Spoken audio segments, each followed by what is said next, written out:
En el Senado a su plan fiscal, que ahora recaerá en manos de la Cámara de Representantes. Trump ya dejó muy claro que antes del 4 de julio, antes del festivo por el Día de la Independencia, quería que ese plan estuviera en su despacho con el beneplácito del Senado, de la Cámara de Representantes, para poder sacar adelante el que va a ser el bastión de su segundo mandato, el que marcará la agenda Trump. Luces y sombras, de todas formas, de un plan fiscal que, tal y como sabemos, tal y como se calcula, añadirá todavía más presión sobre una deuda nacional ya de por sí insostenible. Para ser exactos, los cálculos apuntan a una presión adicional de 3,3 billones, con B, billones de dólares. Y entre todo esto, Powell advierte de la deuda insostenible. Trump e Elon Musk renuevan su guerra abierta, que por cierto el detonante fue este mismo plan fiscal, y tenemos que echar también un vistazo a cómo están avanzando las negociaciones comerciales. Vamos a hablar de todo ello con Daniel Fernández de Miguel, profesor en el Departamento de Ciencias Sociales de la Universidad Carlos III de Madrid. Daniel, ¿qué tal? ¿Cómo estás? Hola, ¿qué tal? Buenas tardes, un placer. Muchísimas gracias, Daniel, por acompañarnos. Bueno, contamos desde hace muy poquito ya con esa luz verde oficial por parte del Senado. Ha habido una fuerte división dentro del Partido Republicano. Había dudas sobre si saldría o no adelante el plan fiscal.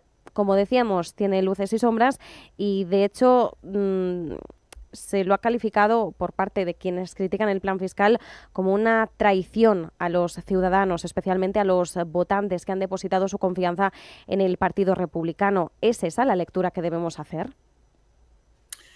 Bueno, como bien decías, es un plan que presenta luces y sombras y efectivamente ha tenido no solo enemigos de la parte demócrata o, digamos, más liberal del país, sino que también desde el lado conservador ha habido voces muy críticas. La que ha tenido más relevancia es la de Elon Musk, pero ha habido otros sectores conservadores que han criticado mucho, pues efectivamente, los excesos en deuda y déficit que todo apunta que va a generar esta ley, este plan fiscal.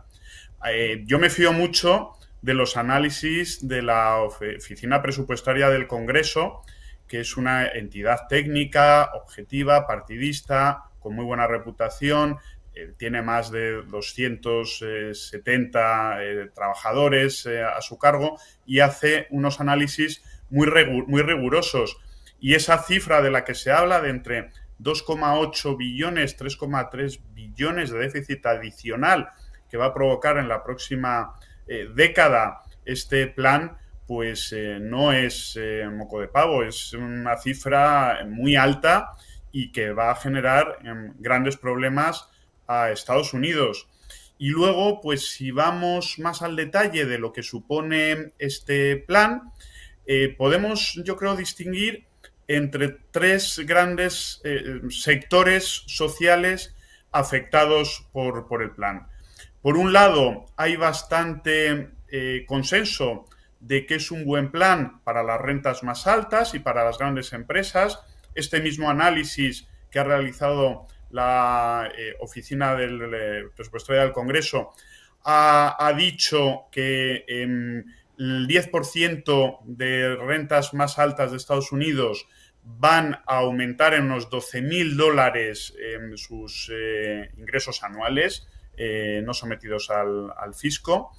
Para las clases medias también parece que es un buen plan. Va a haber deducciones fiscales importantes para aquellos que ganan entre 30.000 y 80.000 dólares, una reducción más o menos del 15% de su carga fiscal. También va a haber recortes, exenciones de impuestos para las propinas, por ejemplo, que todo aquel personal que trabaja en la hostelería se va a haber beneficiado de ello, para los que hacen horas extras. También es un plan que apoya mucho a las familias con hijos. O sea, desde ese punto de vista, pues también es un plan que va a tener un impacto, puede tener un impacto positivo en las clases medias. Y sin embargo, en los sectores más vulnerables de la sociedad norteamericana, las rentas más bajas, parece que el plan va a tener un efecto muy negativo. ¿Por qué? Pues porque se van a producir grandes recortes en Medicaid, que es el tipo de cobertura sanitaria pública que hay para las familias, las personas de bajos ingresos, y según varias estimaciones, ahora hay unas 70 millones de personas que son cubiertas por este programa y se van a reducir en algo más de 10 millones. O sea que una vez se implemente el plan, va a haber menos de 60 millones de personas que tengan la cobertura de Medicaid en comparación con los más de 70 que hay actualmente.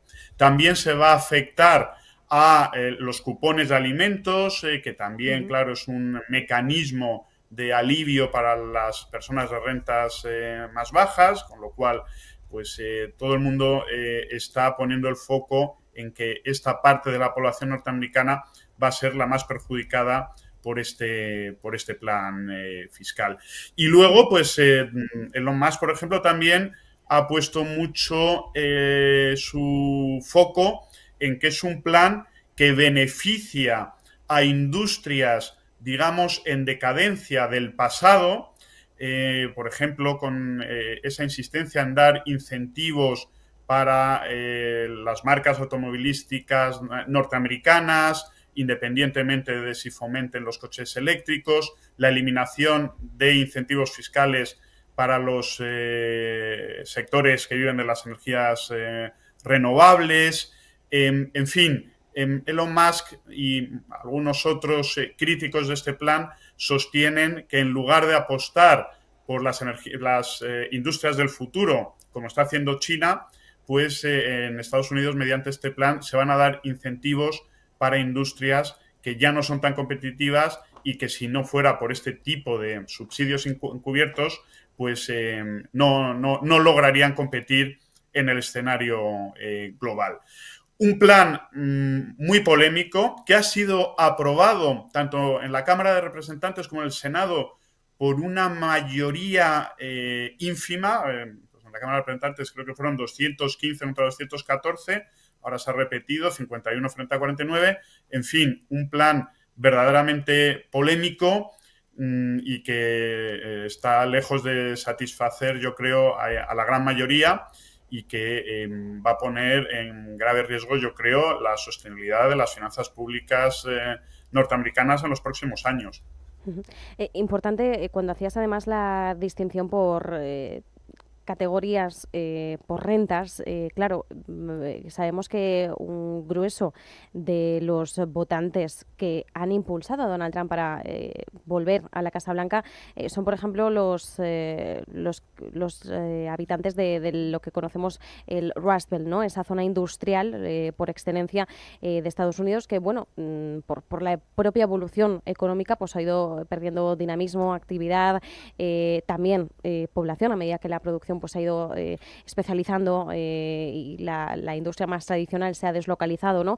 Entendemos, claro, que esta es la población más afectada, es un grueso importante de los votantes de Trump, quienes han depositado su confianza en él y, claro, es cierto que todavía nos queda algo más de un año, pero recordemos que el año que viene, en noviembre, tenemos las midterm y ahí se puede reflejar de una forma mucho más directa el descontento por parte de este grueso, ¿no? de la población que ha apostado por el Partido Republicano.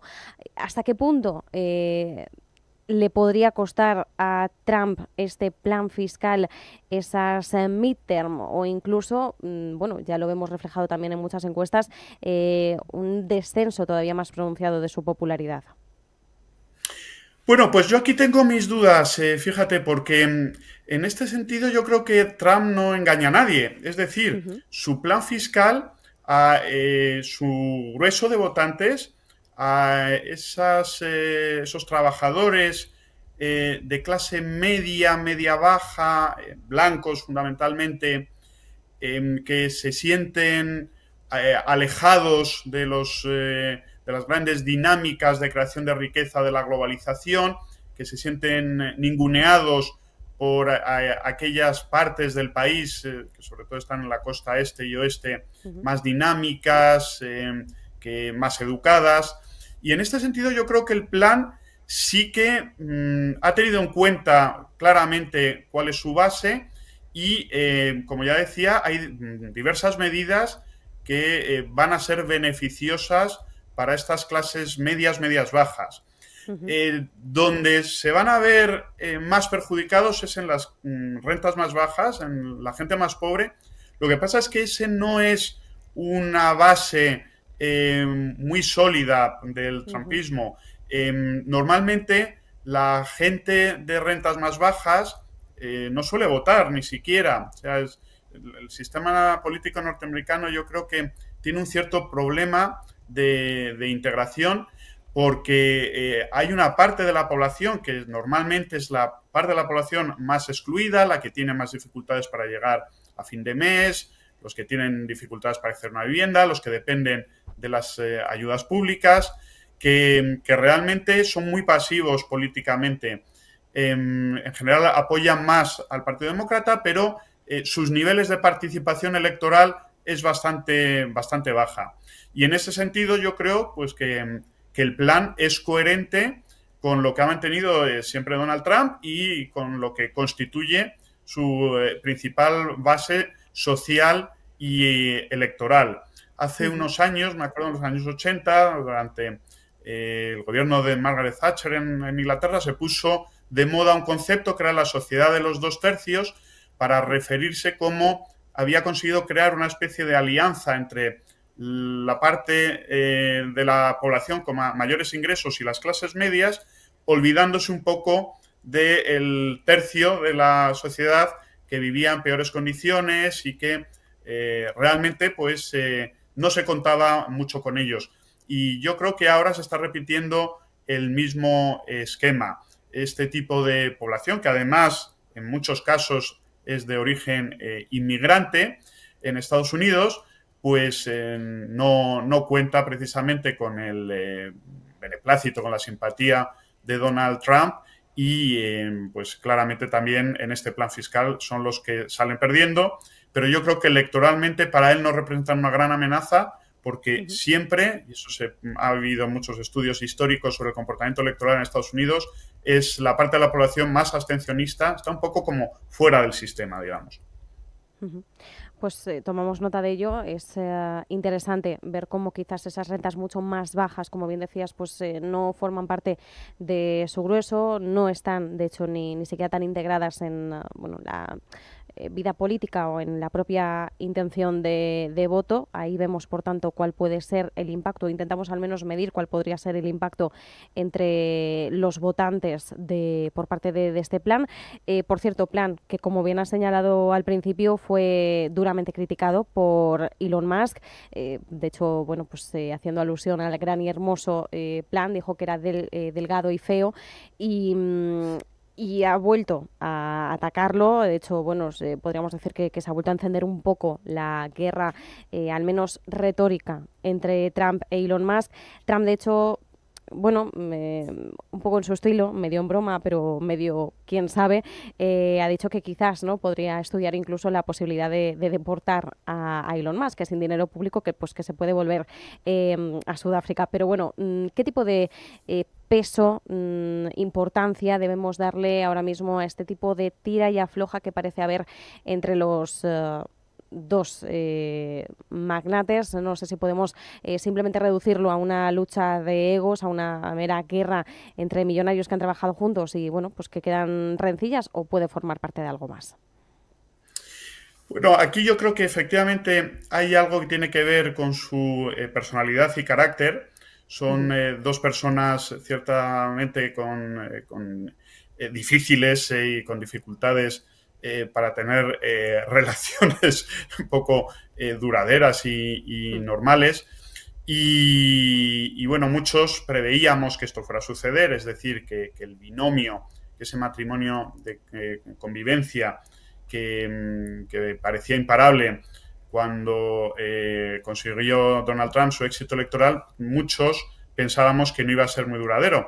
Lo que no nos imaginábamos es que tan rápido fueran a entrar en conflicto y ya no solo que no se entendieran, sino que se estén convirtiendo poco a poco en enemigos acérrimos.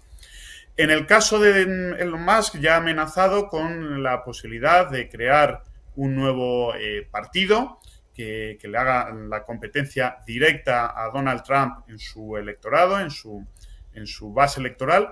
Yo soy muy escéptico al respecto, porque Elon Musk puede tener todo el dinero del mundo, pero para triunfar en la política norteamericana hacen falta ciertas cualidades, una cierta campechanía, capacidad comunicativa, capacidad de que la gente se identifique contigo, que él no tiene, y como candidato sería verdaderamente terrible. No le podría hacer sombra a Donald Trump.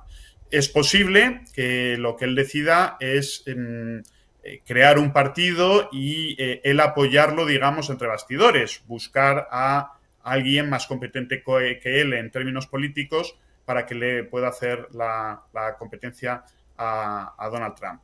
Está siguiendo una senda muy peligrosa, porque es verdad que las grandes empresas en Estados Unidos son un actor sistémico de primer orden y pesan mucho, tienen mucha influencia, pero oponerse tan claramente a la autoridad política, a alguien además como Donald Trump, que ha conseguido atesorar un poder como muy pocas veces se ha visto en la historia política norteamericana, dominando las dos cámaras, teniendo el favor del Tribunal Supremo y con un estilo de liderazgo tan centralizado en él, que casi parece como un rey. A mí me parece muy arriesgado y creo que tiene más que perder en estos momentos Elon Musk que Donald Trump. A largo plazo, pues, hombre, tener en tu contra al hombre más rico del mundo tampoco es plato de buen gusto, pero bueno, creo que es una situación mucho más manejable desde el punto de vista de Donald Trump que desde el punto de vista de Elon Musk. Eso sí, la amenaza de que puede ser extraditado, este tipo de bravuconadas, creo que tiene muy poco recorrido, se van a quedar en eso, además de que sería gravísimo que se tomaran medidas tan ad hoc, tan específicas frente a un individuo. O sea, eso ya sería una vulneración del Estado de Derecho que bueno, es verdad que en estos últimos meses estamos viendo cosas inauditas, pero sería verdaderamente pues un elemento más verdaderamente inquietante, claro. Bueno, y hay que recordar que además a Elon Musk ya le ha salido cara a nivel económico, a nivel empresarial, su incursión en política. Entendemos que no tendría por qué ser muy diferente una incursión política, aunque sea por un partido propio, ¿no? Es decir, la incursión en el Partido Republicano le ha hecho mella, pues probablemente podría agravarse incluso su imagen de cara al mundo empresarial si decidiera hacer ese tipo de incursión. Veremos de todas formas. Daniel, una última pregunta brevemente. Parece ser que estamos avanzando en términos comerciales. Sabemos que el 9 de julio es la próxima fecha límite. Una exclusiva en la agencia Bloomberg apunta que la Unión Europea estaría dispuesta a aceptar un arancel universal del 10%, eso sí, a cambio de un compromiso por parte de Estados Unidos de que aplique pues, tasas más bajas en algunos sectores clave para Europa, como puede ser la industria farmacéutica, productos relacionados con bebidas espirituosas, semiconductores, aviones comerciales, que aquí pues efectivamente Airbus pues tiene un papel importante como rival de Boeing, y también se está presionando para que se puedan establecer ciertas cuotas, exenciones para reducir el arancel a los automóviles, al acero y aluminio, que recordemos automóviles están en el 25%, acero y aluminio al 50%. ¿Cómo ves esta posibilidad? ¿Cuál es el escenario más probable teniendo en cuenta que el tiempo apremia? Sí, estamos ya en la recta final. Yo creo que se alcanzará un acuerdo y sí, a mí me da la sensación de que esta solución del 10% con exenciones para esos sectores estratégicos europeos que acabas de mencionar, pues me parece una solución que puede ser aceptable, aunque no es ideal, desde el punto de vista europeo, y también Donald Trump lo puede vender en Estados Unidos como una nueva victoria. No una victoria muy apabullante, no como ocurrió la semana pasada con la OTAN, pero sí como pues, un cierto éxito de haber conseguido al final salirse con la suya y lograr un acuerdo mejor para los intereses de Estados Unidos a lo que había hasta que él ha llegado a esta segunda presidencia. Yo pensaba que después de lo de la OTAN, pues a lo mejor en las negociaciones comerciales se iba a relajar un poco, se iban a relajar las demandas de Estados Unidos, porque hay que tener en cuenta que con ese aumento presupuestario al que se han comprometido los países europeos, Estados Unidos salía muy favorecida. El sector de defensa de Estados Unidos en Europa es muy potente. Hay diversos estudios que señalan que entre el 60 y el 80% del gasto militar europeo se invierte en empresas norteamericanas, como Lockheed Martin, la misma Boeing que citaba, General Dynamics. Hay grandes empresas muy potentes que son las principales suministradoras de armamento para Europa.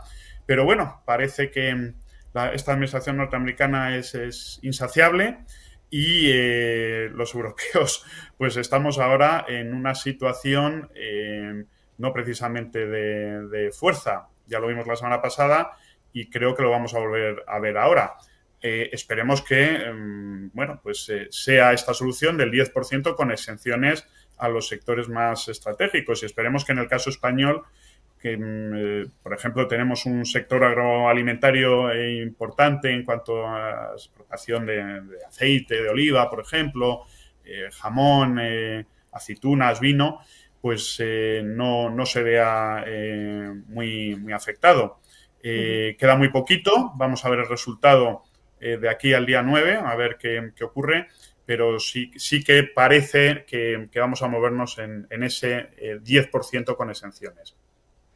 Pues vamos a ver en qué queda. Por el momento avanzamos poco a poco hacia esa fecha del 9 de julio y con dudas sobre cómo quedará en el caso europeo, pero también sobre cómo quedará con el resto de decenas de países. Se decía que se iban a firmar decenas de acuerdos antes de esta fecha establecida y por el momento no sabemos si se van a cumplir los plazos o las cifras de forma aproximada.